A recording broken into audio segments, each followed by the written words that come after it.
Greetings, I'm Gerd Leonhard, futurist.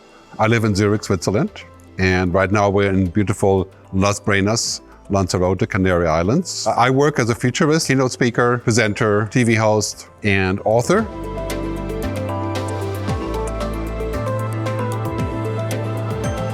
As a person, I would say I'm probably more like a global citizen. I don't think of myself as Swiss or German or Spanish. I think of myself as European. I try to make a difference. That's primarily what I'm looking for. Making a difference to the clients, making a difference to my own life, to my friends around me, and to create value of better understanding of the future. And so since I started doing this 20 years ago, some of my key topics have included technology and humanity, which is about how to stay human with all the tech around us. And then the other one is the good future, which is how do we use all the amazing stuff that we have to actually have a good future, in the most simple sense of the good future being not dead, not starving, having kids, having rights, that kind of good. And how do we build this together? Because I think the biggest problem we have today is not that we don't have the tools or the power or the science. We have so much of that, is that we end up using it wrongly. We don't collaborate. We do the things that humans like to do, which is to go off in one direction, not pay attention. Our biggest issues really aren't technological or science. They are really about our behavior and our lack of collaboration.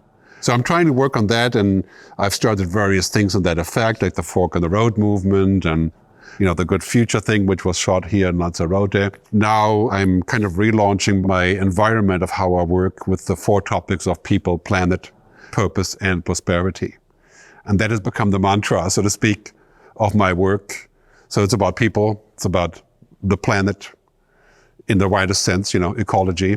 It's about purpose, which is a sense, where do we go, what do we want? And then it's also about prosperity. So I believe there's no such thing as a world without growth and prosperity, generally speaking, but not just profit. So the simple word of profit is just too narrow for prosperity, more in the Star Trek kind of sense, that everybody is part of it. So the 4 Ps, people, planet, purpose, prosperity, they're becoming the centerpiece of my work. And I'm not so interested in just talking about one of them, because they're all coming together. I've had many parts of my life where I did different things. I was a musician and producer. As a very big part of my life was playing music. I enjoyed it very much, but I got sucked into the technology, internet space, into entrepreneurship in the mid-90s. I did a bunch of startups in digital music. And because I understood music, I understood musicians and record labels. And so I was in the music business for a decade, trying to help them to get to the future, which was a tough mission. And then I wrote my first book in 2004 called The Future of Music, which basically was forecasting music in the cloud and Spotify and the iPhone, and which was pretty straightforward to understand back then. And that book kind of put me on the map as somebody who understands what's coming, a futurist. I didn't know the word futurist then. I just wrote a book about the future, and then people said, you are a futurist. In Europe, we don't really have the understanding of futurism like we have in America or in New Zealand or Canada, which is like an Anglo term of understanding the future. And that became something where I was always very interested in science fiction. Like Blade Runner was the film I watched, 20 times. And that really got me thinking about whether I could take that understanding and talk about media and technology and people and governments. And so very quickly it went from understanding the future of music to films and television, advertising, energy, work, education.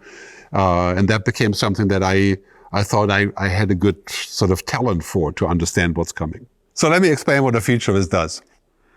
In a nutshell, I look at the next decade, 5, 7 to 10 years.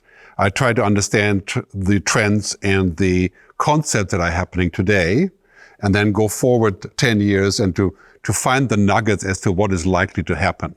Like we can say safely now by 2030, we're shifting to renewable energy.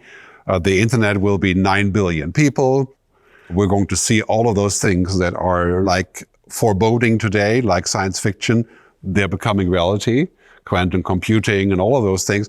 And then I try to understand, what does it mean for humans, for society?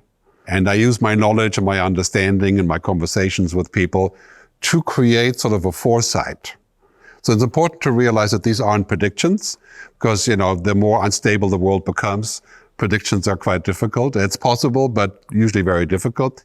But foresights are hunches and imagination and intuition. Like I think every good businessman or politician or planner would use their intuition to kind of say, okay, it's quite likely to become like this. And then I use that information and that foresight to help my clients to plan, to get ready, to make adjustments to what they're doing now, and to really understand what's happening around us.